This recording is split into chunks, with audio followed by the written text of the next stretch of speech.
After my divorce, I had nothing. Wanting to start over, I had moved out to a crappy apartment in a new city. Had no real job, no pets, no kids, and obviously, no wife. No real connections to the rest of the world. I was just existing. I was constantly applying to any job I could find and had landed a shitty job in a shitty cafe serving shitty coffee to shitty people. I was bored and miserable, and despite only recently relocating to another city, I needed a more drastic change. And now, the jackpot has hit. Amidst all those random applications I had submitted was one for a fire lookout in the middle of the woods. No prior experience needed. That's right, a fire lookout. Those people who live isolated in a 70-foot tower in the middle of the woods, looking out for fires and narking on campers. Despite all the weird applications I submitted, I remember filling this one out because I had found it odd as it stated the role was currently filled, but they were accepting applicants in case it suddenly becomes available. I remember thinking, weird, but going for it anyway. And now, I've got the job. I got a phone call from a gruff-sounding guy who told me the pay and that I'd be living in the tower until the end of summer, so around 2 months. He also told me it was imperative I start right away, providing me with directions and informing me that I would be starting tomorrow if I accept, which I did. So, here's to a fresh start. I've just parked my car in the furthest point it can possibly go, and now I'm going to have to hike to the tower. It's just past 8 a.m., and Mark, the guy who gave me the call, said the hike would take about 4 hours. So I'm setting off now, expecting to be there for lunch. Mark assured me there would be a full stock of food at my tower, my new home, and that I'd be able to radio the nearest tower where I'd receive the lowdown of how everything works. It's chilly for a summer morning, but I'm very excited for the hike, as the woods in these parts are known for their beauty and quiet atmosphere, something I've longed for. I've just arrived at the tower, just past 1 p.m. The hike was challenging but easy to navigate as it was well signposted and had a clear trail. The tower is much bigger than I thought it'd be. I'd estimate it's around 100 feet tall, with just a hut on the top of the 4 stilts, a winding staircase around the outside leading up to it. Next to the tower, an outhouse and storage unit, which I'm guessing is where the food is stored. I'll explore later once I get into my hut and set my rucksack down. The stairs were a hell of a climb, bit tired, but I'll get used to it. The hut is small, has a balcony all around the outside. Inside, there's a bed, a big radio, a table with a map, some books, a toolbox, a smaller portable radio, a lamp, binoculars, and a flashlight. The sides of the hut were windows, so from the inside I could see outstretched woods all around me. Creepy, but makes sense as I'm literally keeping an eye out for fires. I set my rucksack down and remembered what Mark had said about radioing the nearest tower for direction, so I did. "Hello? Is anybody there?" I asked as I fumbled with the big radio. "Hey, you're the new guy, aren't you? I'm Allison," a chirpy-sounding woman replied through the static. "I've been covering your part of the woods whilst you were making the journey here, but can't really see too far into it, so I'm glad you're here." "Nice to meet you. Yeah, I'm the new guy, Oscar," I radioed back. "Mark said you could give me the lowdown?" "I can. Well, you've already figured out how to work out the radio, so that's a start. The toilets are at the bottom of the tower. So is the food stock, which gets topped up every week by Mark or his son. As for the actual job, it's a lot of looking around, making sure nobody is camping at night when they shouldn't be, and making sure no fires are started," Allison went on. "Also making sure the paths are all clear, but it's all in the handbook, which should be on your desk.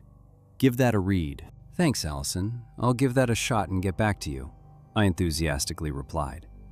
I'll radio if I have any questions. No response. Cool, she seems pleasant enough. I reached for the handbook and was flicking through it. It basically said everything she had just told me, just in more mumbo-jumbo technical terms, but I'll study it back to front to make sure I do a good job. As I flicked through, a piece of paper fell out of the handbook. It was lined paper, which had been handwritten in blue ink. The handwriting was messy, almost frantic. The paper read, "Rules to avoid the smiling lady. 1. If you see a woman in the woods with a manic smile on her face, don't approach her or draw attention to yourself. Return to your tower. 2. If your radio goes off and it's anyone except your closest tower, don't answer it, no matter what you hear. 3. If you hear a woman crying between the hours of 1 a.m. to 4 a.m., ignore it. 4. At night, always sleep with your lamp on. If it starts to flicker, quickly run to turn on your main light until morning. If your lamp flickers off completely before you can do this, hide under your bed until morning. 5. At night, if you hear someone running up the stairs to your tower, also turn on the main light until morning. If you don't do this by the time she's at the top, it's too late. 6.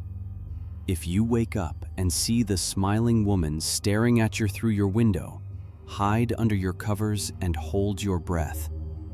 She will come into your hut and you will feel her breathing right above you as if she is hovering over you.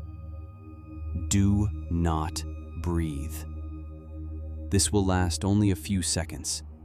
Once you feel her leave, turn on the main light until morning. 7. If you hear any scratching at any point, either on your hut or by the outhouse, turn off all radios and hide under your covers until the scratching stops. 8. If you are investigating a campfire at night and upon your arrival you hear a woman scream, run back to the tower as fast as you can. 9. If at any point you are returning to your tower and you notice someone else inside it, run. Do not stop running until you reach the next tower. Don't look back. She will be chasing you. What the hell? Is this some sick, creepy joke? I reached for the radio to ask Allison about the weird rules I just found, but I don't want to be that new guy who fell for the prank and just gets made fun of for being creeped out, so I'm just going to leave it. Instead, I'll explore the area a bit and finally eat some food, get settled in. "Good night, dude," Allison radioed in just as I was drifting off to my first night. I jolted out of sleep with a fright and hastily radioed back, "Night, Allison. Thanks for the help today." My first day was done. After eating, I had explored the woods and become acquainted with the machete used for clearing paths, which was a great stress relief. I had also read up on some of the laws of the woods and further responsibilities of the job. Allison had popped up occasionally just to check in, but I never brought up the weird rules I found. But now I was wide awake, probably from the fright I had gotten from the radio she gave wishing me good night. I stood up out of bed and looked around me, seeing nothing but the forest. It was dark and creepy, but the darkness was a good thing. No fires. I knew that at night there were other watchers. Less were needed as fire is much easier to spot at night, but it was still important that I knew what to do if it was me who spotted one. I was just about to hop back into bed when I heard a scratching noise. That's strange, but it's probably an animal down by the storage box, scratching trying to get in. Jumping into bed, tired after the first day, I reach down to turn my lamp off. Just as I do this, the scratching got faster, almost as if whatever is making it is getting excited. I move my hand away from the lamp switch, and the scratching slows. That's weird. What else is weird is that the scratching seems almost methodical. It has a rhythm to it. Suddenly, both my radios started to emit a high-pitched noise. What the fuck? Shitting myself, I hopped out of bed and turned off the portable radio, and just as I was fiddling with the big radio, I caught a glimpse of the list of rules I had seen earlier. There was something about scratching, wasn't there? Oh shit. I'm not the superstitious type, but I ain't taking any chances, so I quickly grabbed the list. Rule 7. If you hear any scratching at any point, either on your hut or by the outhouse, turn off all radios and hide under your covers until the scratching stops. Fuck. I turned off the big radio and jumped under my covers. What the fuck, man?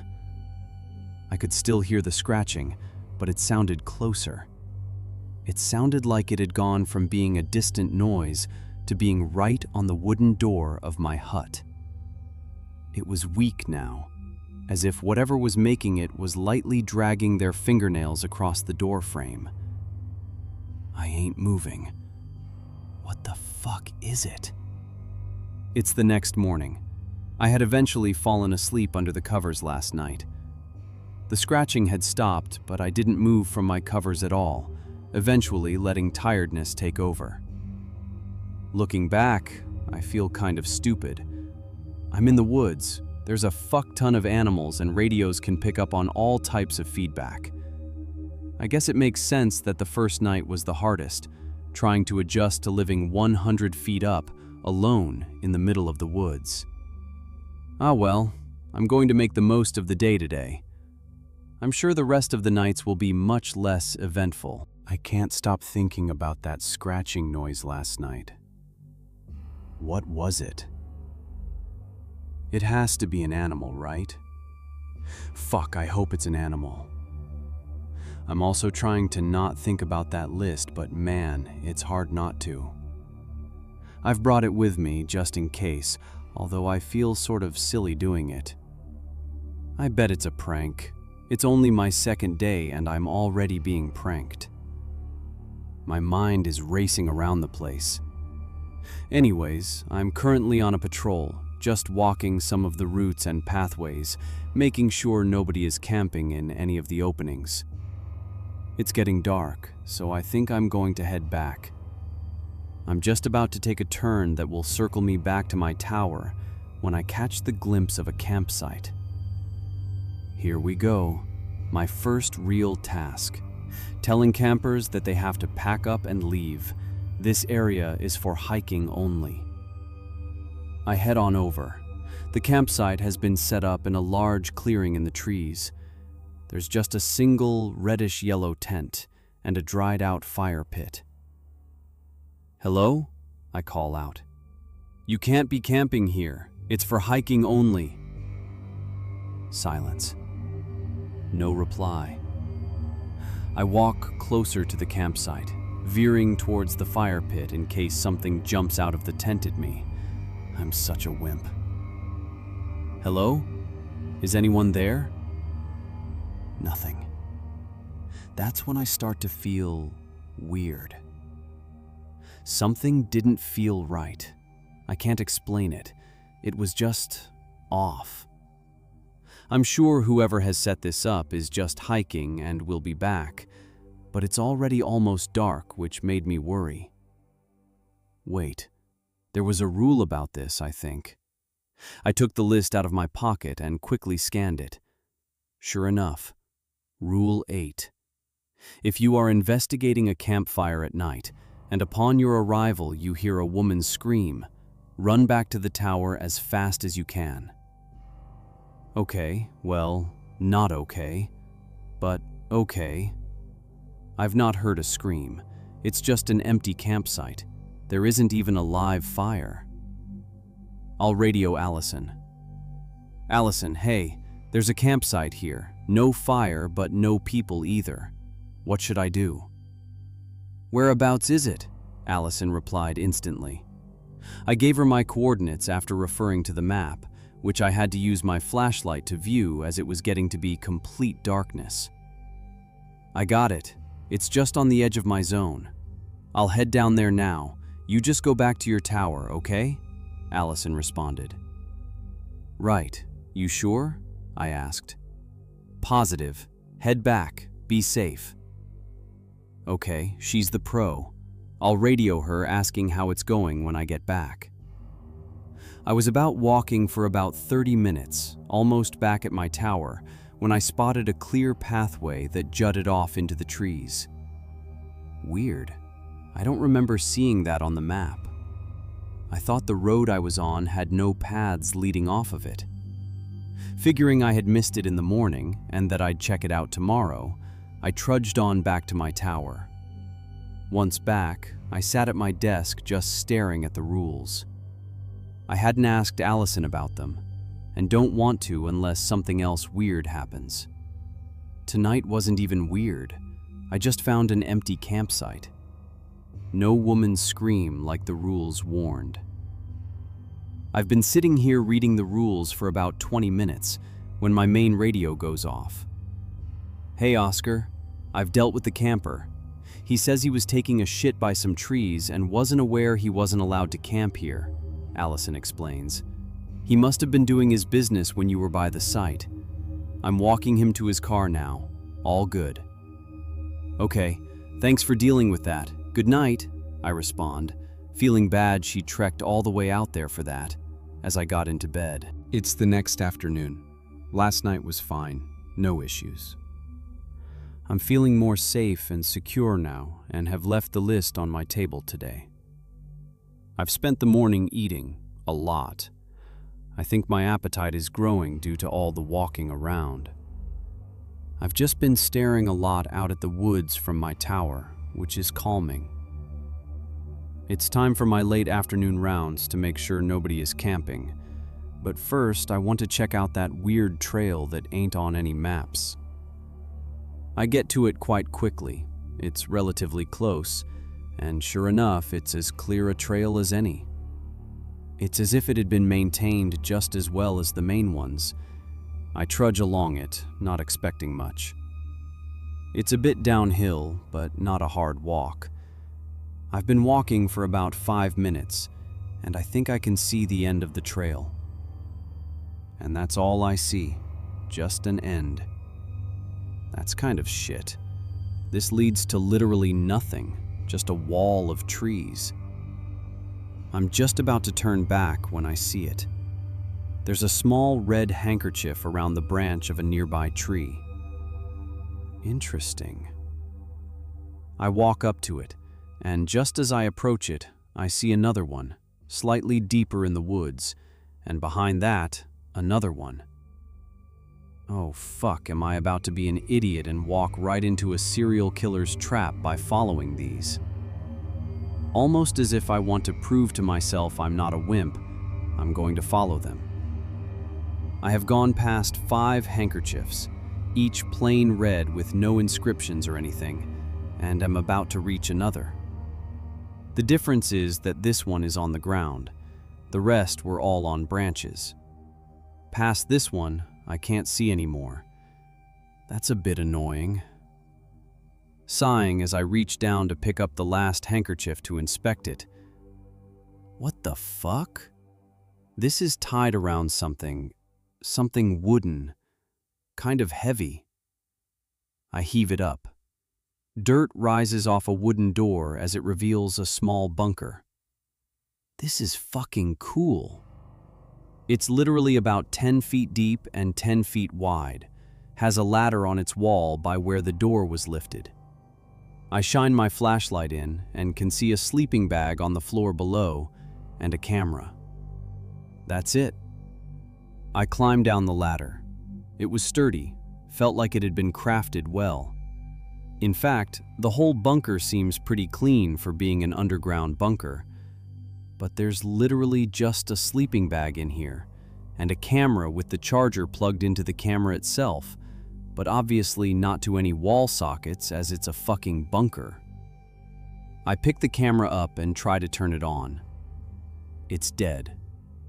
It's a relatively modern camera, has a screen to view pictures on one side, which seems fine other than a slight crack. The main lens of the camera, though, has been smashed.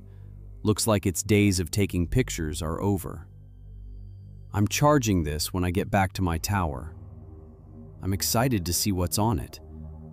I'll radio Allison about it when I get back, otherwise she'll know I'm starting my actual rounds late. You'll never fucking guess.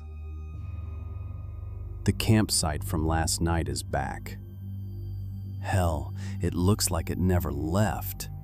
It's exactly where I saw it last night. Has this guy come back thinking he could sneak back to the exact same spot? I'm literally looking at the same reddish-yellow tent in the same position. The only difference is that the campfire is lit this time around, which was the only other light provided other than from my flashlight. Annoyed, I figure I'll deal with this guy, then radio Allison the good news. That I dealt with it myself. I march up to the tent and reach to pull back the cover. I don't care if I give him a fright. He shouldn't be here and knows that. I pull the cover off. Wait, what? There's nothing in the tent. I mean, nothing. No person, no sleeping bag, no rucksack. Just dirt. The fire is burning strong behind me as I swivel around toward it, scanning the trees beyond its fiery glow.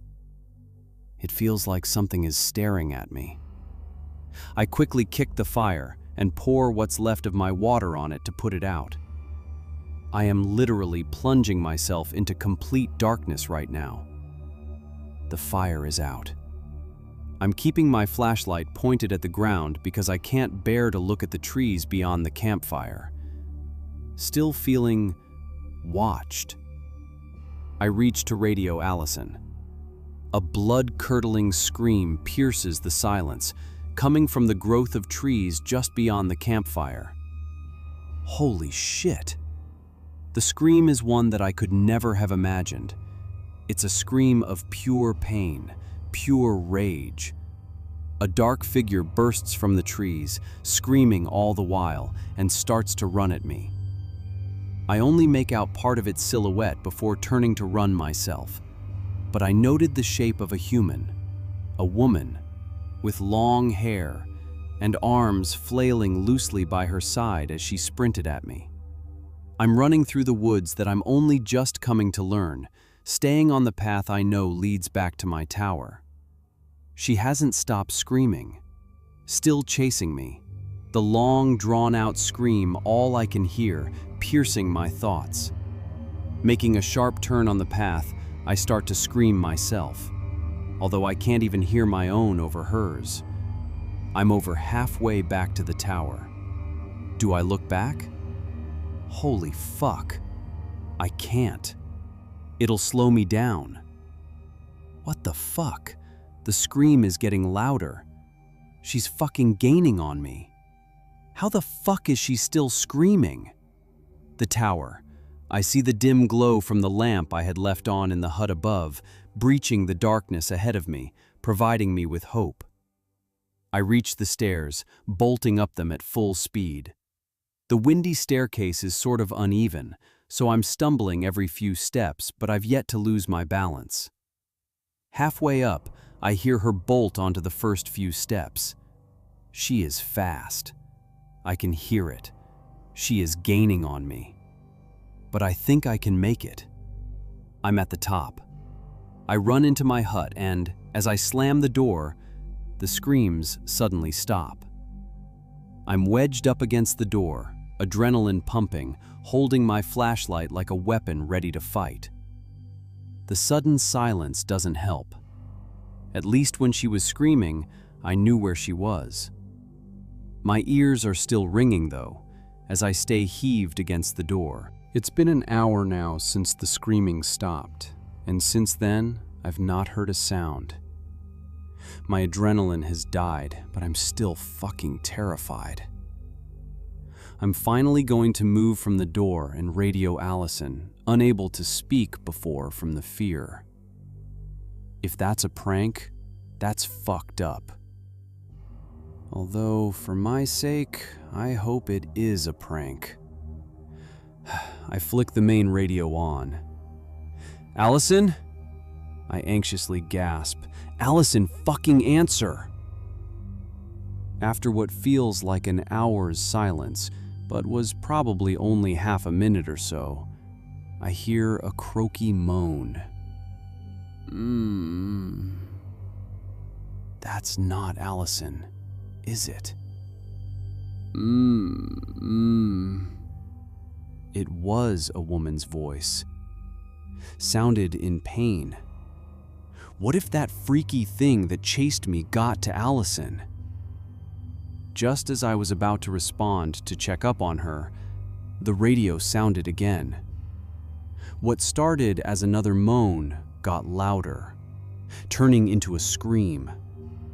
It was the same fucking scream. The same scream that will haunt my dreams, tainting them in pain and anger. She was screaming through my radio. I slammed it off. "Good morning, man. How'd you sleep?" Allison chirped the next morning. "Allison," I replied, wearily from my lack of sleep the previous night. "What the fuck is this list I found?" "What list?" Allison radioed back. I explained everything that had happened, from finding the list, to the scratching, to being chased by a crazy demon bitch last night. Allison sighed deeply, as if to say, "Here we go again." "This has happened before. In fact, it happens to every person who gets assigned your tower," Allison stated. "I don't know what to believe anymore. At first, I thought it was just people going crazy from the isolation. I mean, I've never seen anything. But after Harvey, and you only after, 4 days? I don't know what to believe." "Harvey?"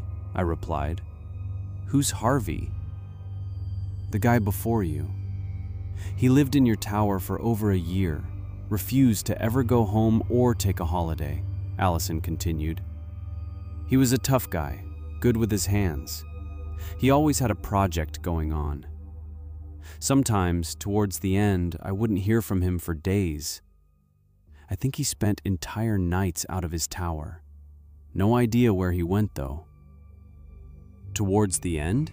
I asked. I wasn't letting that slide by. "Yeah, he disappeared. Mark thinks he ran off. His tower was apparently just empty when he checked up on him. No bags, no belongings, no Harvey.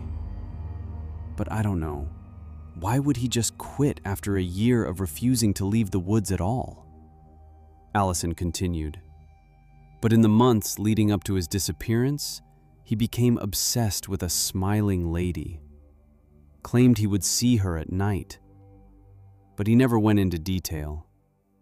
If I questioned him, he would just stop replying. Like I said, he didn't talk to me much." But him leaving didn't explain why the job advertisement stated the job may suddenly become available. So I questioned Allison on that. "I don't know about that," she replied. "I've been working here 2 years and Mark still never tells me anything." "And who worked here before Harvey?" I pondered. "Another guy, Rick," Allison said. "He left a few days after I started. But he asked me once if I had seen a woman in the woods. A woman that smiles." I said no, thought nothing of it. Thought he was weird. I didn't feel content with the amount of information I was receiving. Unsure if she genuinely doesn't know much or is hiding something. So I decided to ask about her. "What made you take this job?" "Well, fuck me, I guess we're opening up to each other this morning, are we?" Allison nervously chuckled. I didn't reply, waiting for her to answer my question. My sister, she went missing. In these woods, Allison said, voice trembling. It was right before I started. I took the job to, I don't know, try to find her? Or try to help others who might get lost? I don't know. I'm sorry about your sister, Allison. I felt bad for asking. That's courageous of you, though. I'm not going to ask any more questions. Not yet. I'm not sure how much she's actually telling me, but at the moment it feels like she's my ally, and I want to keep it that way. I thanked her for talking to me. I trust her, I think. I feel a bit more at ease, although I'm not sure why. Harvey apparently just disappeared, and both he and Rick claim to have seen the smiling lady. Was that the lady that chased me last night? The camera I had found was now charged up. It's evening. I still haven't slept. I've not really moved. I've just been trying to make sense of all the information Allison gave me, but I can't. Maybe the camera will provide some answers. It flickers on. On the screen, 3 choices: photo, gallery, settings. I choose gallery. The first few photos aren't exciting. There's a few pictures of a random lake, a random house, a random car. Nothing that helps me. Flicking through them at such a fast pace, I almost didn't realize that I'd skimmed over a picture of the tower. My tower. And at the base of the tower, a family. A family of 3. The father has dark hair, quite tall, and looks as if he's experienced with the outdoors. Big, sturdy guy. The mother, a blonde woman with a beautiful smile, her arm on her husband's shoulder. The third member is a child. A boy with short brown hair and a striking resemblance to who I guessed to be his father. I continue to look through the photos, but no longer see the family together. Only the man. He was taking selfies inside my tower, taking photos of the view from my window, of the outhouse, and of some of the trails. Was this Harvey or Rick? If it were Harvey, why would he not want to leave the woods to see his family? Then, the photos got stranger. The next photo is of a bunker. The bunker. The one I found nearby, built into the ground, holding only the sleeping bag and this camera. It looks unfinished, a work in progress. With each picture, it looked more complete. Whoever had this camera was building it. Allison said Harvey was good with his hands, didn't she? Why would he build a bunker in the woods? And so close to the tower. The next photo, of a random tree in the darkness. In fact, the next 4 or 5 photos are of this tree. At the base of the tree, a shadow. A weird, distorted shadow. A shadow that doesn't make sense. Was Harvey, or whoever this guy is, trying to take a photo of something? Was he trying to take a photo of the smiling lady? What the fuck was that noise? What time is it? 2:13 a.m. Something just woke me up. I can't hear anything now, but something definitely woke me up. I was so tired from the night before that I wouldn't have just woken up on my own accord. Maybe it's I hear faint crying. A woman's cry. It doesn't sound too close, but I sit up in bed as I listen to the long, mournful wails. I know this rule. Rule 3. If you hear a woman crying between the hours of 1 a.m. to 4 a.m., ignore it. Except, I can't ignore it. It sounds so sad, so broken. Part of me wants to go and help her. The other part of me wants to investigate and get answers. No part of me wants to ignore it. Quietly as I can, I slide on my gear, grab my flashlight and radio, and open the door to my hut. I carefully go down the stairs, shining the light at my feet to ensure I don't trip. The crying is coming from an area of the woods off the path, so I carefully tread towards the dark cluster of trees. The cries are of such pain, such sadness. I can only compare them to that of a mother who has lost her child, wailing in complete despair, losing a part of her soul with every agonizing sob. My flashlight is off now. The crying is getting louder. I'm crouched down, moving bush to bush, tree to tree. The air is foggy, cold, getting colder the closer I get. As I crouch behind a tree, I see her. She sat down by a tree, her face covered, crying into her hands. She is side on to me and has long, dark hair which sprawls down her back and rests in the dirt. Although I can't see it too clearly, she wears a gown which seems clean and undamaged. What is damaged, though, are her arms. Her arms are twisted, broken. One of her elbows is bent backwards, with bone jutting out under the skin from both her forearms, although not piercing through. Her fingernails, long, sharp.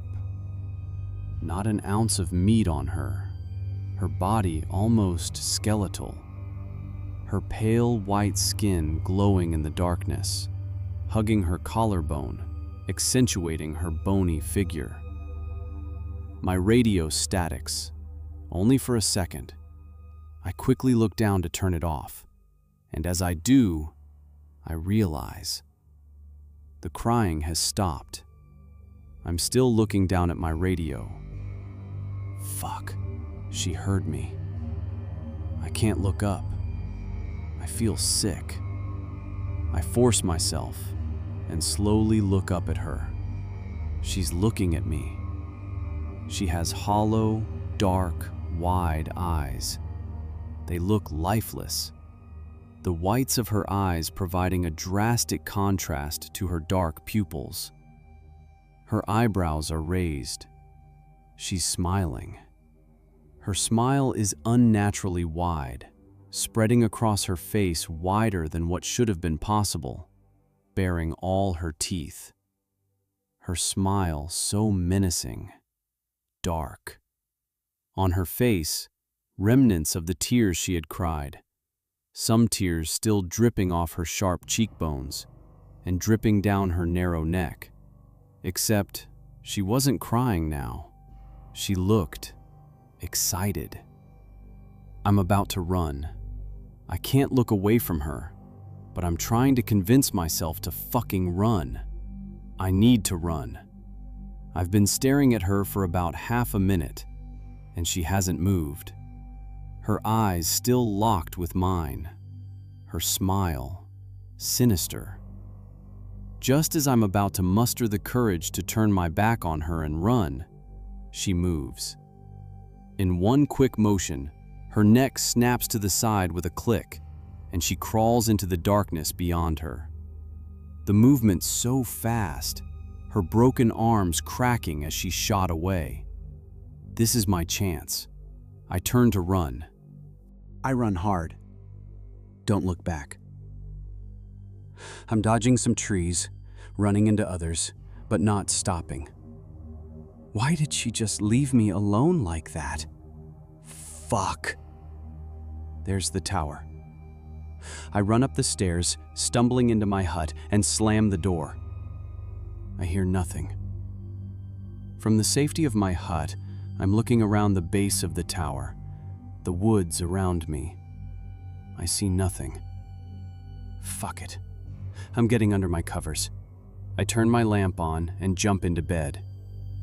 Shaking, I try to calm myself so that I can listen to my surroundings, listening out for her over my pounding heartbeat. But I hear nothing. There is nothing but silence. Just as I peep out from my covers, building up the courage to radio Allison, I see it. Scratch marks on the floor of my hut. Marks that weren't there before. Marks I must have missed when I raced in. They look like something made by an animal, made by something crawling. The marks are from the door of my hut, all the way across the room to my bed. I couldn't see her outside before because she was already inside the hut with me. She's under the bed. I'm fucking frozen. I know she's there. I can feel it. She's under my bed. What do I do? I think back to the rules. Was there anything about this? There are 2 rules that could help, but I don't know which one to follow. Rule 6. If you wake up and see the smiling woman staring at you through your window, hide under your covers and hold your breath. She will come into your hut, and you will feel her breathing right above you. Do not breathe. This will last only a few seconds. Once you feel her leave, turn on the main light until morning. Or, Rule 9. If at any point you are returning to your tower and you notice someone else inside it, run. Do not stop running until you reach the next tower. Don't look back. She will be chasing you. Do I hide under my covers until she leaves, like in Rule 6? Or do I run because she's inside my tower, like in Rule 9? She was already inside it when I entered, so that's Rule 9, right? I hear her. Not loud, but I hear her. The kind of sound made when someone is trying to move slowly, whilst trying to not break the silence. The slightest shuffle. A second later, a slight cracking noise. Her arms. They're moving. With it, a low, stifled groan. I close my eyes. I need to make up my mind. Do I stay under my covers or run? Rule 6. Or Rule 9. I feel the slightest tug at the bottom of my covers. It wasn't a hard tug, and only lasted a second. Following this, a second tug, slightly harder than the last. I choose Rule 9. With an explosion of speed, I leap out of my bed and burst through the door as it slams behind me. I don't see her. I don't look. Luckily, I'm already in my shoes from earlier. I'm halfway down the tower, and I hear a bang above me. The door slamming as she leaves the hut. I'm at the bottom of my tower, and I hear steps above me. She's halfway down the tower. I'm running towards the path, and I hear the shuffle of dirt and grass behind me. She's at the bottom of my tower. I'm running towards the bunker, the noise behind me getting louder. She's catching up. She's on the path. I reach the bunker and quickly open it. I swing onto the ladder and shut the panel above me. I hear her. She's moving around above me, on the wood and the grass around it. Her low moans freeze me, making my hairs stand on end as she croaks in anguish. I'm in the corner of the bunker. I'm staring up toward the door, but can't see it through the darkness. She's still above me. I hear her movements. They're a mix of fast, sudden jolts and slow, almost confused movements. Maybe she didn't see me go into the bunker. Maybe she doesn't even know about it. Or can she not get in? Is this where Harvey would spend his nights when he wasn't at the tower? Allison said she didn't know where he would spend some of his nights. Was it here? I can't hear anything now. It's been about 20 minutes. I think the creature above me has gone. But I'm done being an idiot. I'm staying here till morning. I eventually drift off to the calm sound of the wind, caressing nearby trees. So, last night was too close. Looking back on my decision to investigate, I feel stupid. I'm not sure if it was from my lack of sleep or that she cast some fucked up spell on me. But I won't be making decisions like that again. I'm going to be a stickler to the rules. It's morning. I'm still in the bunker. I eventually build up the courage to lift the panel above me and peep out. Blinded by the sunlight after being enshrouded in darkness for so long. All looks clear. Wary, I climb out and head to my tower. I'm quickly climbing the stairs to my tower when I hear a voice behind me. Hello? I shit myself, spinning around and almost falling off the side of the staircase. There's a girl at the base of my tower. A normal-looking girl. She has brown hair, glasses, and is carrying a large rucksack. She's wearing hiking gear and is smiling at me. Sorry to scare you, she says. Hi, I'm Samantha. Sam. I'm still just staring at her, heart pounding. Mark's daughter, she explains. Here to top up your food? Allison had mentioned that Mark or his son would be here for that. No mention of a daughter. Oh, hey, I reply, voice shaking. Sorry, you scared me. I'm, Oscar. Hey, Sam, she reiterates, still smiling. Are you okay? I force a weak smile and nod. Just gave me a fright, that's all. I thought it was Mark or his son that tops this up. She laughs. It usually is. I've just kind of recently started helping out, I guess. You're actually my first stop today. It's nice to meet you, Oscar. It's getting dark now. I'm feeling determined to find out what's happening in these woods. Don't get me wrong. I'm scared shitless. But I'm done making bad choices. As far as I know, I could be on my own. I don't know who to trust. Allison, maybe? I'll need to see. Just before heading to bed, I radio her to ask her something. Hey, Allison, I say. Does Mark have a daughter? Oscar, hey, Allison replies a minute later.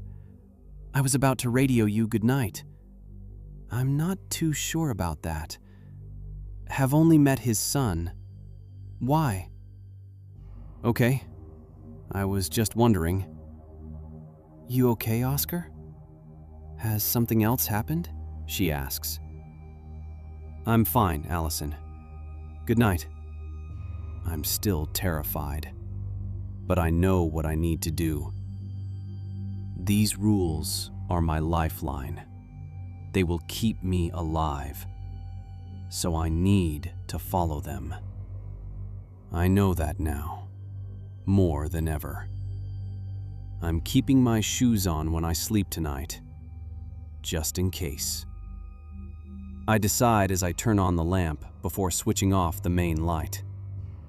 I'd been lying in bed for about 30 minutes when I heard it. The scratching again. Rule 7. If you hear any scratching at any point, either on your hut or by the outhouse, turn off all radios and hide under your covers until the scratching stops. The scratching is faint. It sounds like it's coming from somewhere on the staircase, if not down below by the outhouse. Immediately, I rush to my big radio and switch it off. I check my small radio is off, which it is. I swiftly move back to my bed and get under the covers.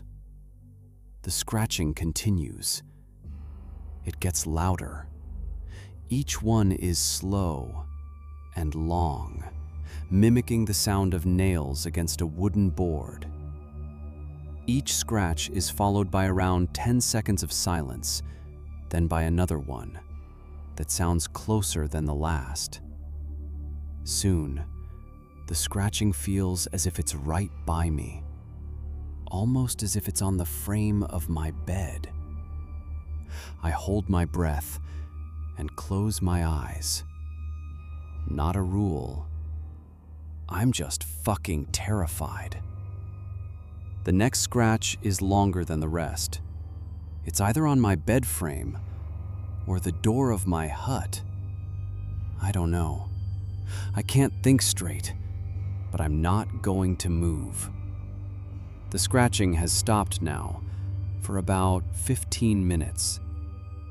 All I can hear is the rustling of the trees below as the wind whips through them, creating an atmospheric whooshing sound right past my hut. I had already made the decision to stay under my covers for the remainder of the night, just in case, when I heard another sound. Faint footsteps. Each fast thud increases in volume as I realized she was sprinting up the staircase. In my panic, I forget the rule. Instinctively, I jolt out of bed and run to my main light switch. I turn it on, and the running immediately stops. I am frozen, standing by my light switch, waiting for something to happen. But nothing does. Trembling, I edge toward the list of rules which I kept beside my bed, pick it up, and check that I've done the right thing. Rule 5. At night, if you hear someone running up the stairs to your tower, also turn on the main light until morning. If you don't do this by the time she's at the top, it's too late. Thank fuck. I had known that my main light was included in more than one of the rules, and am so relieved that I had chosen correctly. I am looking around the balcony surrounding my tower, and I see nothing. I stare at the top of the staircase for what feels like an eternity, but nothing happens. Nothing comes up. The bright glow of the main light makes it impossible to see out into the surrounding woods below. I thought as I sat at my desk. It's been about 2 hours since she tried to run up my stairs, and there's no fucking way I'm going to be able to sleep tonight. So, I use my time wisely. I've been intensively reading the maps of the surrounding areas, learning the routes around my tower like the back of my hand. However, I have also learned something new. I've managed to learn the route to the next closest tower. It's not too complicated. Whilst I still think I can trust Allison, I want to actually meet her. I want to see her for myself and talk freely, face to face, not hiding behind a radio. I've decided that tomorrow I'm going to go to Allison's tower. I wake up early.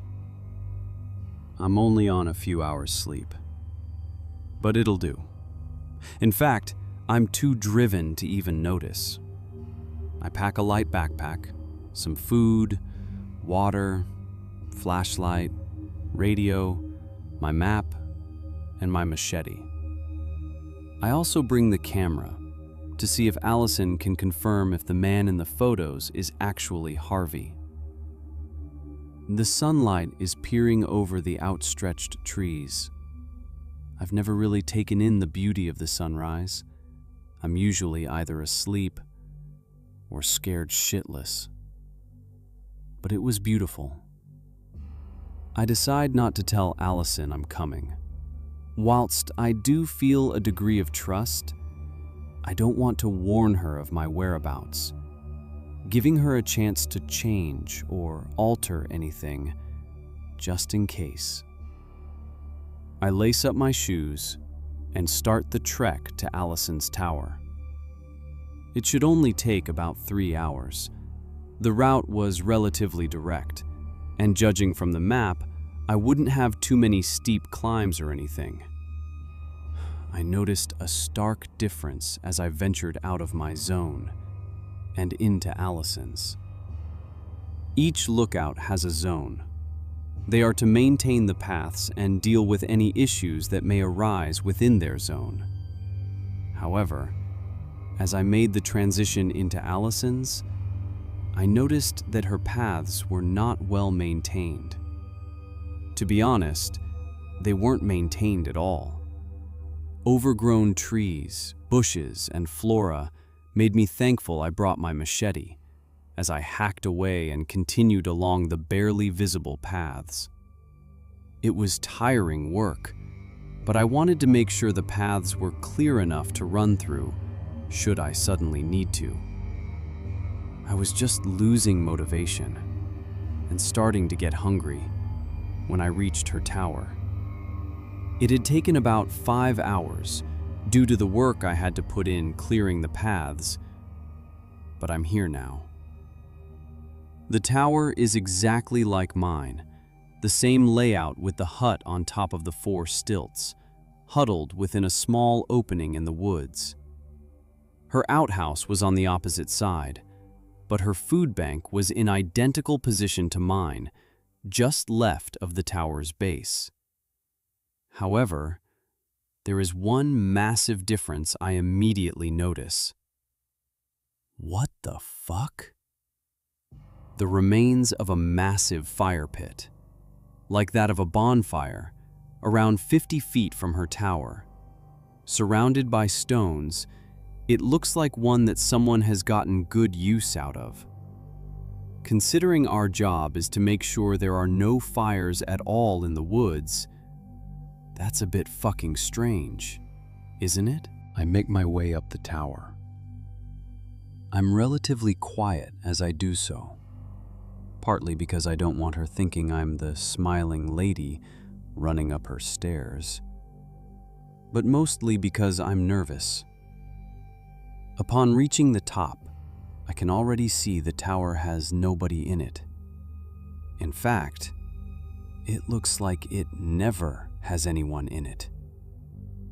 The hut has old nests along the top of it, old spiderwebs along the banisters, and dust literally everywhere. I go to open the door. It's locked. That's weird. My tower doesn't even have a lock. I peer through the glass, squinting to see through the thick layer of dust on the inside of the window. It's dark. Darker than it should be in there. I can make out the main radio on a table next to a stack of what looks like newspapers and files. The bed, messy, unkept. There's a bag peeking out from under the bed. I'm guessing it's her rucksack. From what I can see, there are no books, no decks of cards, nothing to keep her occupied during the day. How does she stay sane? I decide to radio her. I've not trekked all this way to not meet her. I pick up my radio, "Allison, come in." "Hey," a fast reply. "What's up, Oscar?" "Hey, just wondering," I say, as I decide to investigate a bit before letting her know I'm here. "Whereabouts are you?" "I'm in my tower. Why?" she replies. What the fuck?" I'm certain that this is the right tower. This is her tower. I'm looking into it, and nobody's there. She's lying to me. It's nothing, I lie, trying to mask my trembling voice behind one of confidence. Just some campers on the edge of my zone. I'll deal with them. No reply. Did she buy it? Does she believe me? Reply, Allison. I need to know if you believe me or not. Cool. Nice one, Oscar. Thanks for that. Okay, thank fuck. She believes me. I think. I decide to head down the tower and hide behind a tree nearby. I want to scope this out. Maybe she was just heading back to the tower, so said she was there already. It could just be a misunderstanding. So I'm going to watch and see what happens. It's been over 30 minutes. There's not been any sign of her. Not any sign of anything. In fact, this area is completely quiet. Completely dead. Where is the rustle of animals? The sound of distant hikers? It is so quiet. Too quiet. During the wait, I had told myself that if she doesn't come back soon, I was going to break into her tower. I have no idea if that's illegal or not. It's technically the property of my employer, right? I'm guessing it is illegal. But I need to investigate. And I need to do it soon. Before it gets dark. I hit the door with the butt of my machete just above the doorknob. The bang breaks the eerie silence, followed by the creak of the door as it swings open. I freeze for a second, waiting for something to happen. Nothing. I head inside. Dust hits me, and I hold myself back from coughing. I need to be quiet. And I need to be fast. The inside of the hut is cold, weirdly colder than the temperature outside. I walk over to the stacks of newspapers and files. The headline for the first newspaper I see gives me chills. Sister hikers missing. I skim the article. It's these woods. 2 sisters missing. Was this Allison's sister? She only told me she had one sister missing. Was she the other one? This doesn't make sense. I flick through the rest of the newspapers, most just reiterating that 2 sisters were still missing, until one sister found after being missing for 3 weeks. The article stated that one of the sisters had been found alive and well, but the other was still missing. It says that they were separated after getting lost in the woods. Allison hadn't mentioned that she had also gotten lost. If this was about her, did she consider that too personal? Or did she lie? I turn my attention to the files. Inside, one piece of paper. It's headlined, Oscar. What the fuck? Under it, information about me. Information I had shared with her about my divorce, why I took the job, my age, what I look like. Maybe she kept these just so she wouldn't forget? An odd way of trying to be friendly? Wait, how does she know that? We've never met. How does she know what I look like? Something fucking weird is going on here. I turn my attention to the bag under the bed It's a big rucksack, dark blue. I pull it out and open it up. Inside, clothes. They look like male clothes. T-shirts, hiking pants, a rain jacket. I dig deeper. I find a hammer, and then a wrench. Nothing too out of the ordinary there. The next item I take out, a pair of sunglasses. Ingrained on the side, R.S. Initials? Definitely not Allison's, but somebody's. I reach my hand into the bottom of the bag and feel a small metallic object. I lift it out, and it's a pocket knife. It's a very nice knife. Looks like something that someone has personally designed. It's got a golden outline, and laced through it is a mix of wavy silver and black designs. There's something engraved on this too, in very small letters. To my love. To you, Harvey. What the fuck? Why does she have Harvey's knife? Is this his stuff? Is this where his stuff went after he disappeared? I'm not taking anything. She'll know I was here. But I'm getting out of here. I don't feel safe. As I stand to leave, I hear a familiar voice behind me. Allison's voice. You know, all she wants is to make you smile. I spin around. Behind me, a woman stands between me and the door.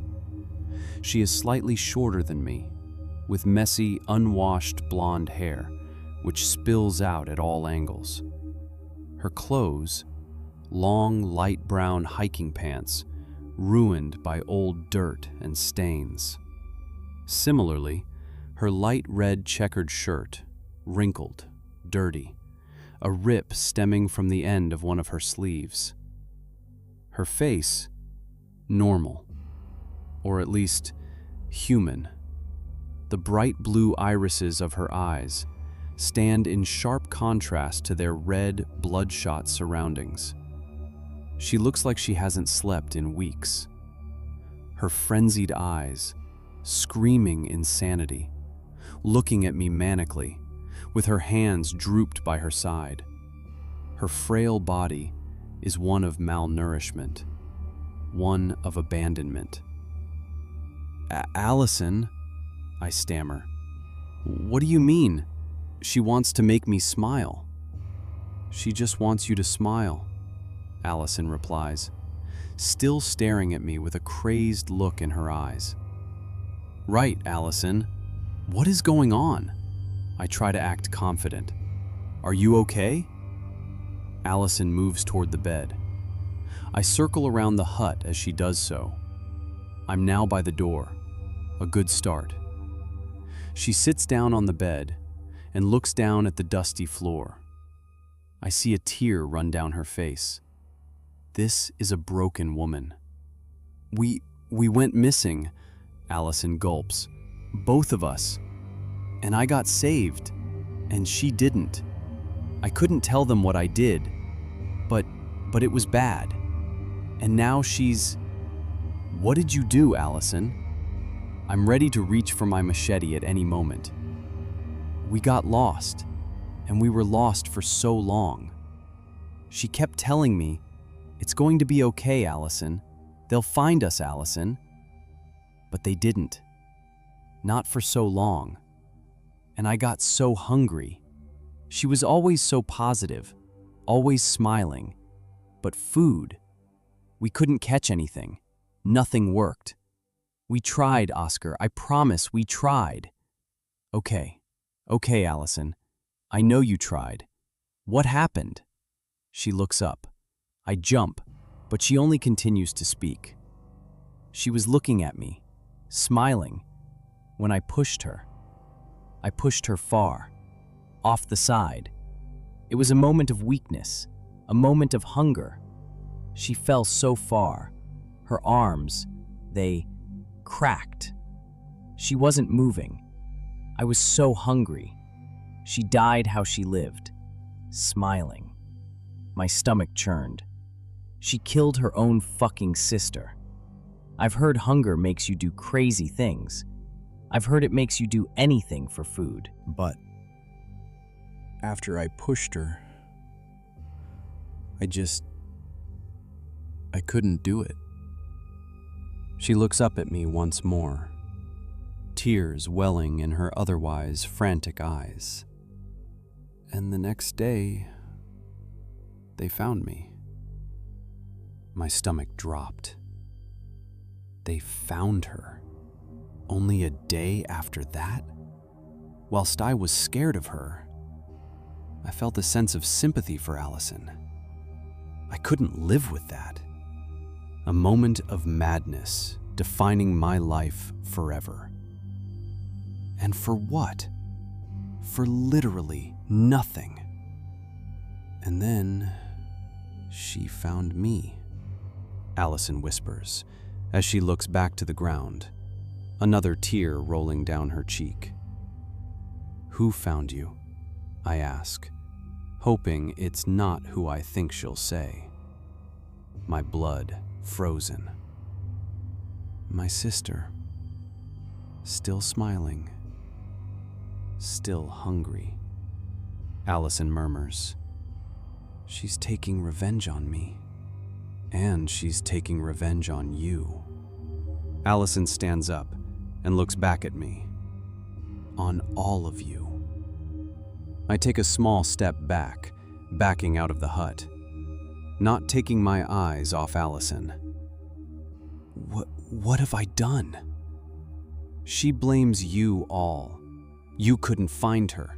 It's your job, our job, to find her. Instead, she found me, and I won't lose her again.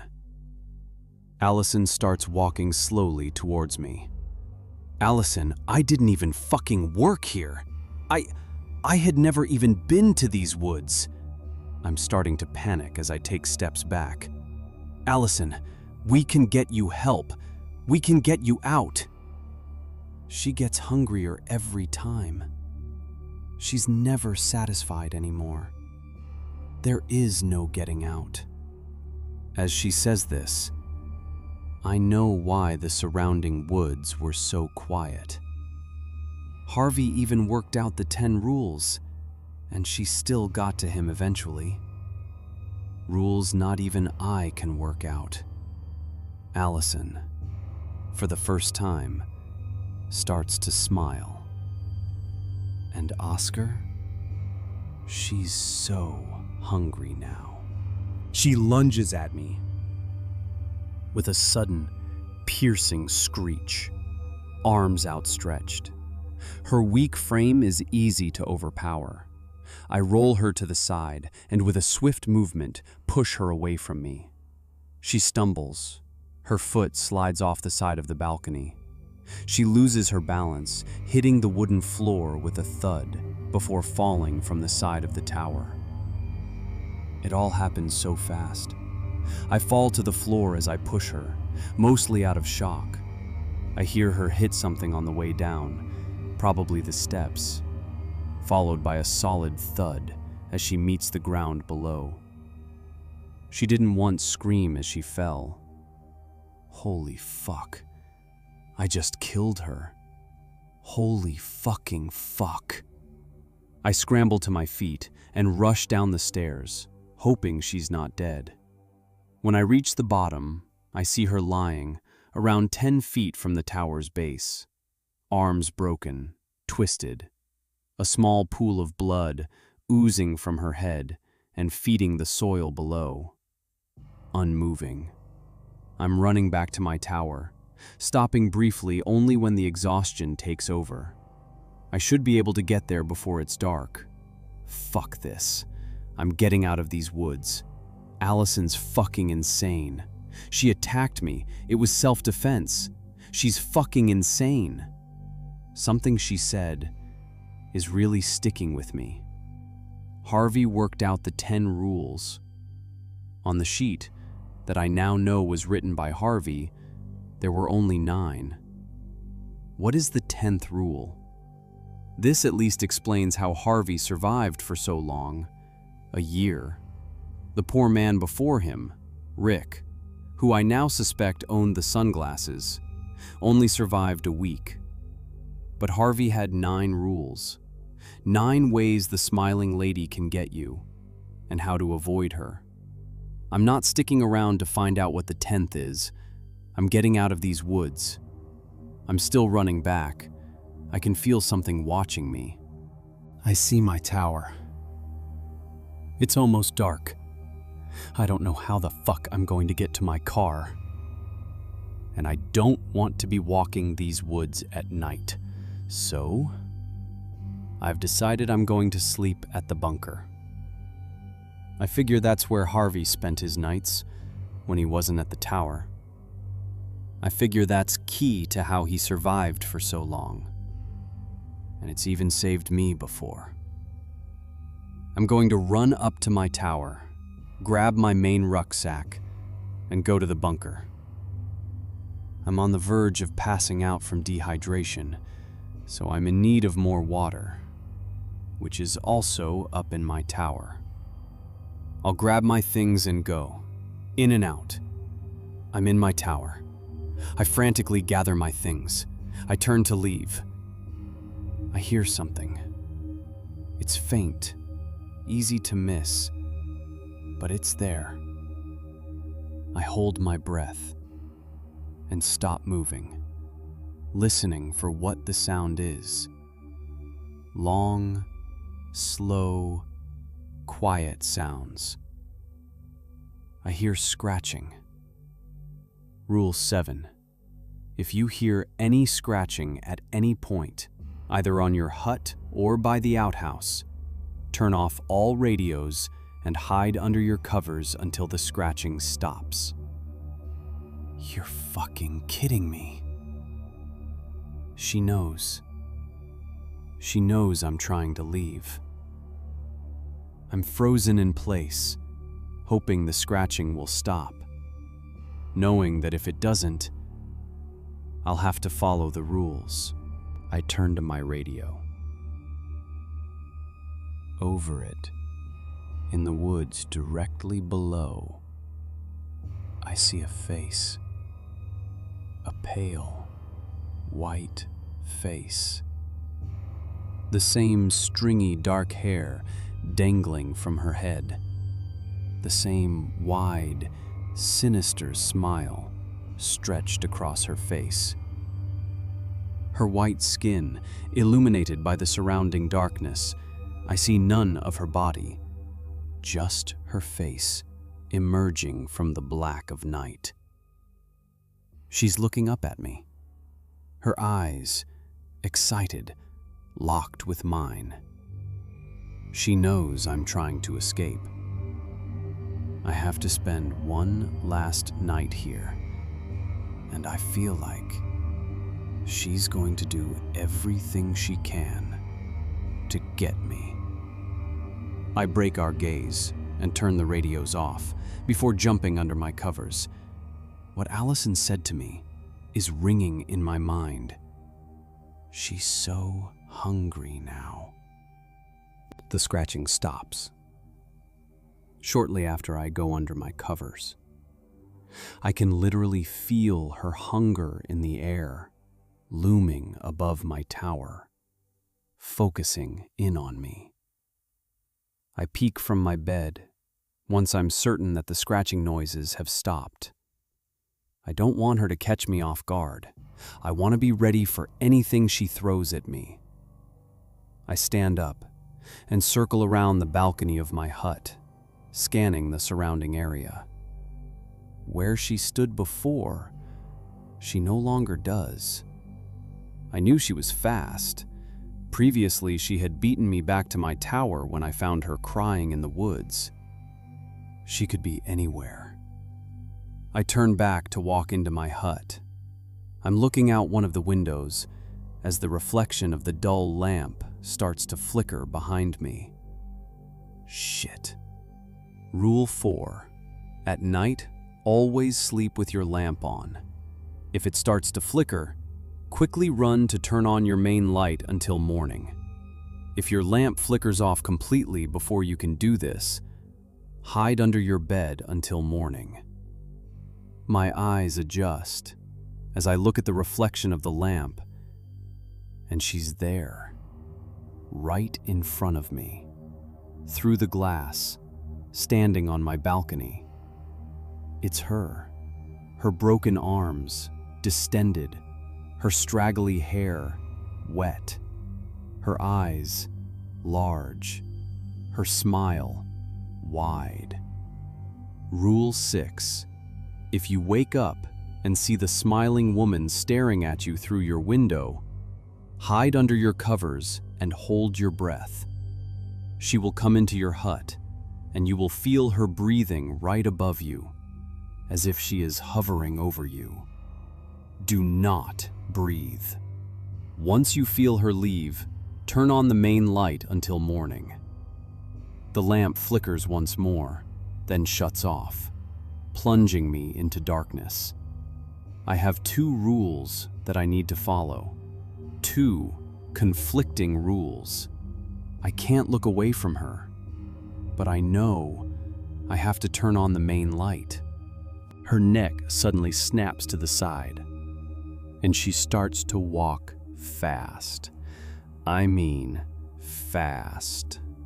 Stomping loud with each step as she makes her way around the balcony towards the door on the other side. Oh, fuck. I turn and sprint to the main light. She's about halfway to the door when I turn it on. And now, I have to decide. Do I hide under the bed or under the covers? I choose the covers. Rule 6 specified, she will come into your hut, and she's about to do that. I run toward my bed and pull the covers over my eyes. As I do so, I see the door of my hut open. I hear her. Loud, fast footsteps charging toward me. But I see only darkness now beneath the thick covers. I hold my breath. I can feel her, just as the rule said I would. She's right above me. I feel her breath. It's cold. My eyes are shut, but I know she's there. I'm trying to hold my breath. My heart is pounding out my chest. My stomach is churning in fear, but I refuse to breathe. Yet she waits, desperate for me to do so. What happens if I breathe? Will she kill me here and now? Will she possess me? My chest hurts. I can't hold it for much longer. She can sense it. She senses I'm struggling. Her breaths are getting more and more excitable.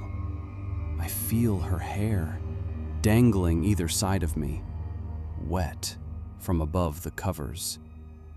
I can't do it. I need to breathe. This is it. I'm fucked. My mouth opens. She's gone. She just vanished. I hold on for 3, maybe 4 seconds more, as long as I physically can, before coughing, gasping for air. But she's gone. No more cold breath. No more presence. I was alone again. I peel back the covers. My hut's door is wide open, swinging in the wind. My main light is still on, as is my lamp once more.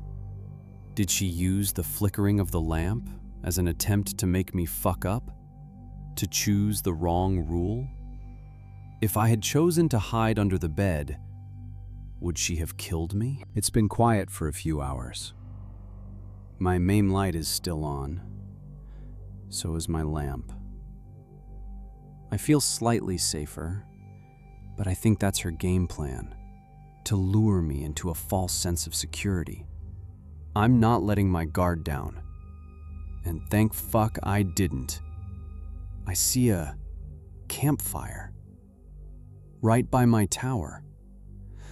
The glare from the hut makes it harder to see, but I see it. In fact, I see more than one. There are campfires all around my tower. I walk around the balcony's edge. I count 6 fires. By each fire, there are figures. Dark, human figures, with their backs turned toward me. What the fuck? They're all standing, one per fire, looking into it. The figures are different sizes. One looks like a child. I can't make out any features, just their shapes in the darkness. By the 6th fire, there is no figure. Why is there no one there? Just as my eyes start to adjust, the figures begin to move. They start to fall into their fires, one by one. The first, a tall, skinny man. He drops face first into the flames, almost willingly. His screams tear through the air. Then, a woman. She falls into her fire, writhing as the flames cover her. But she doesn't try to escape. Next, the smallest figure, a child, a boy. As he falls, I gasp. I can't even scream. He's silent, but twitching violently in the fire. The largest figure, a wide, sturdy man. He drops into the flames, grunting, holding back screams, barely moving as he burns. Lastly, a woman. I turn to her. I need to see. I run inside, grab my flashlight, and rush back to the balcony. As she falls, I shine it on her, catching only a glimpse: messy blonde hair, a red checkered shirt, torn at the sleeve, before the flames take her. Now, there is just one fire left, the 6th fire, the one with no figure. As the screams echo into the night, I hear something else, faint, a woman crying, somewhere in the trees below. Oscar, a voice calls out. Just as the first rays of sun peek through the trees. Oscar, are you there? I run to the balcony, albeit cautious, and I see Sam, Mark's daughter, standing below. She's in the same clothes as the last time I saw her. Sam! I yell. Sam, we have to get out of here. They're... Oscar! She shouts back. Oscar, I know! I know everything. I know about Allison, about her sister. I know about Harvey and his family, about Rick. I know everything. We have to get out of here, Sam. We can't, Oscar! She cries out. We have to burn her. We have to burn Allison's sister. Why the fuck do we have to burn her? That's Rule 10, Oscar. She's going to follow you, no matter where you go. If you leave this place, she'll be a step behind you forever. Unless you burn her. That's Rule 10. Find her body and burn it. Rule 10. Burn her body, or she will chase you forever. How the fuck are we supposed to find her body? I know where it is, Oscar. Sam smiles warmly in an attempt to calm me. Let me explain everything on the way. It's nearby. I've survived all the other rules. Now, I just need to survive one more. I grab my machete.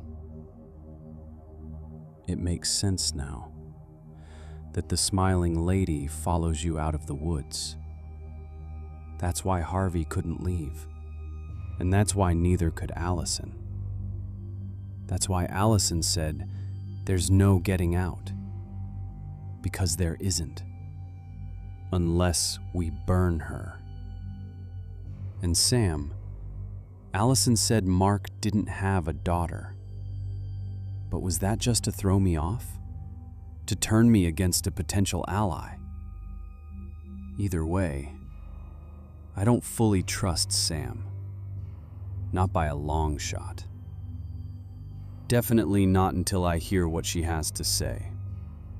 So, I grab my machete. I edge down the steps, slowly approaching Sam. She's looking at me. Her eyes dart to the machete, but she seems to understand my caution. "Why didn't you tell me all this before?" I ask. "If you know everything, why didn't you tell me when we first met?" "I didn't know who to trust, Oscar," Sam says. "I had known Harvey, and we trusted nobody. Not fully, except each other. And Harvey's dead now," I say. "How did you know him?" "Yes," she looks down. "He is. That was confirmed last night. I struck up a friendship with him when he worked here. I'd bring him extra food and take runs just to see him. That's why I'm in these woods now. I was looking for him.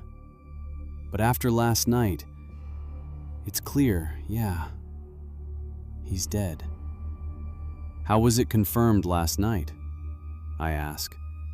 She seems genuinely heartbroken. The lady, the smiling lady, she seems to focus on one victim at a time. Whilst she's hunting someone, it seems like she ignores everyone else.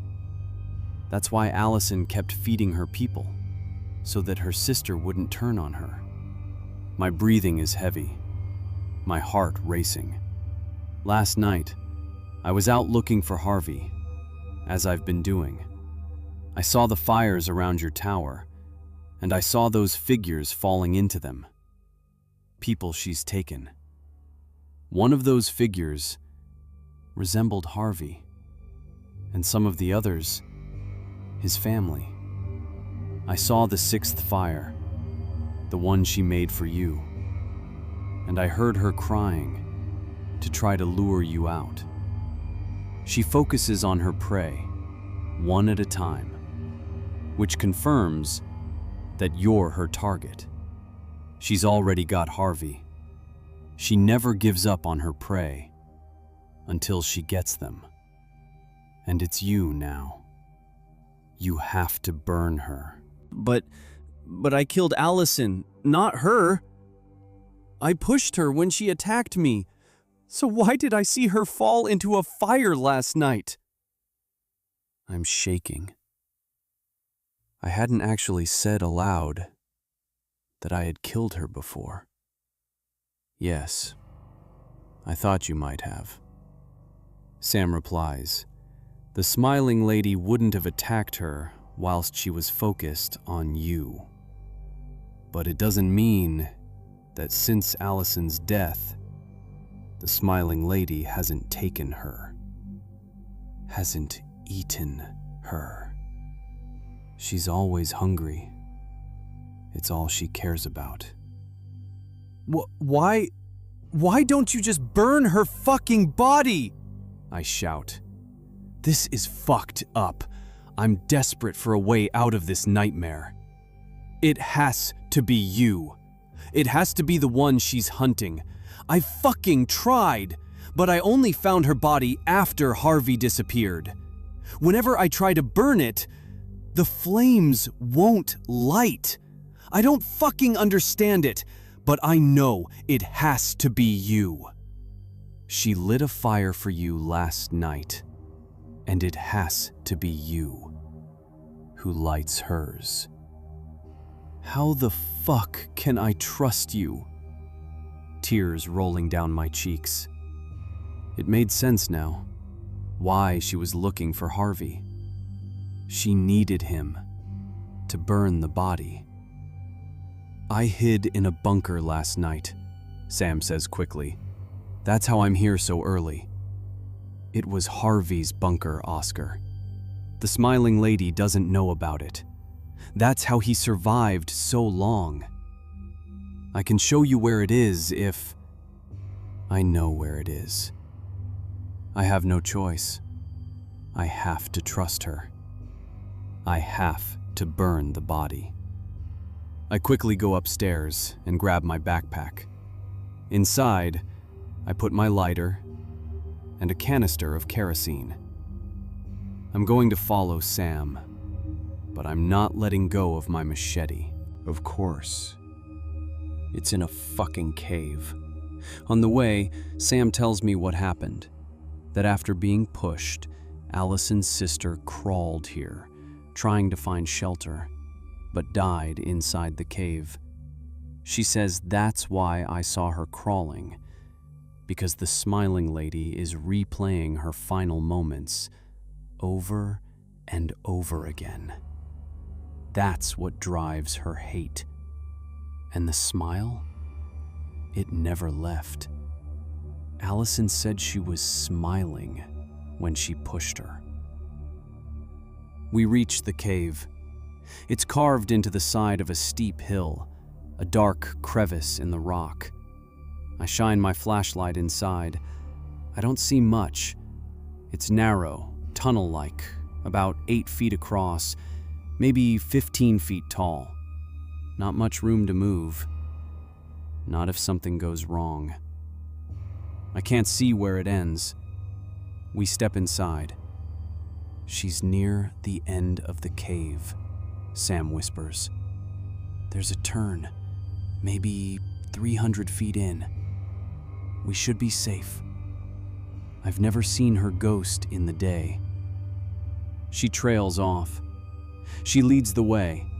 I keep my eyes on her, but that gets harder the deeper we go. Soon, we are swallowed by darkness. Only our flashlights remain as we leave daylight behind. Sound fades. No wind, no animals, just our footsteps and breathing. Then, a wall. To the left, a slope leading deeper into the cave. Why the fuck would she go so deep? If she wanted to be rescued? She didn't, Sam answers. She died at the entrance. Someone moved her, further in. I think Allison. We go deeper. 10 minutes later, the cave opens up. Normally, your eyes would adjust by now, but mine haven't. It's like this darkness is different, unnatural. I don't know if it's the cave or her, but I can't see shit. A crack behind me, a snapping sound. My heart jumps. I spin around and shine my flashlight back. For a split second, I see legs, bare, dirty. A woman's legs, crawling away into the darkness. Fuck. Something's in here with us, and it's alive. The smiling lady is here. I turn to Sam. She's gone. What the fuck? I'm alone. Sam's flashlight, lying on the ground. What the fuck? Where is she? Do I call out? Fuck, I don't know. I leave her flashlight. I need one hand free to grip my machete. I can't go back. The smiling lady is behind me. I need to find the body. I need to burn it. And I need to find Sam. I sweep my flashlight through the cave, looking for her. When I see something, a backpack, leaning against the cave wall, I move toward it, slowly, knowing something is watching me from the darkness. My hands are sweating, making the machete harder to hold. I squeeze it tighter. I reach the bag. I quickly scan the cave around me. Nothing but rock. I turn back to the bag. It's already open. Doesn't look like it's been here long. Maybe under a week? I go through it quickly. A tarp, a lighter, and a canister of kerosene, the same kind I have. And then a knife, the same style, gold outline, silver and black patterns running through it. Engraved into the handle, your pair of knives, our pair of hearts, my Harvey. Another one of Harvey's knives. This is his bag. I flick the blade open. Recently used. The edge is blunt now, stained with stone. I lift my flashlight and shine it on the wall behind the bag. Scratches in the rock. Words. 10 Sam lies. A crack behind me. I spin around and see Sam. She's smiling. Sam, her eyes lock onto mine. She sees me perfectly through the darkness. Her arms start to break. Not naturally, like something is snapping them from the inside. Crack. Her elbows bend backwards. Bone presses against skin, stretching it thin. With every crack, her smile grows wider. Too wide. Unnaturally wide. Her eyes widen, filled with something, excited. Her skin turns pale. Her hair grows longer, darker. She isn't Sam anymore. I know what she is now. The smiling lady. I have fallen for it. Just like Harvey did. She needs the darkness. That's why she roams at night. That's why I felt watched when I left Allison's tower. I was being watched, but she couldn't touch me. Not in the daylight. She followed me as Sam and hunted me as her. That note in Allison's tower describing me. Only Sam had seen me before then. Fuck. I feel so fucking stupid. I was safe in the daylight. But it's dark now. And she's changing. She died in the dark, and now she lives in it. I stand up. My machete shakes in my hand. I step toward her, ready to strike. Then, something explodes around me. Hands, claws, bodies. They grab me, pull me down, crawling over me. 1, 2, 3, 5 of them. Too many. Too strong. My flashlight slips from my hand. It hits the ground, shining back at me, and I see their faces. Harvey, his wife, his child. Rick, Allison. All of them. Smiling. They pin me down. Allison's broken arms cutting into me. I fight, but I can't move. And then, she comes for me. I see her lunging out of the black, and she bites into my chest. A new man lives in my tower now. He has a family. A dog, too. They visit him. We only leave the darkness when she tells us to. She doesn't want to lose us. I smile now. And when she tells me to burn, I burn too. I am writing this to warn you of the smiling lady in the woods. Do not try to find me. This is the last time I will speak to you. Do not come looking for me. I belong to her now, and she will never lose me.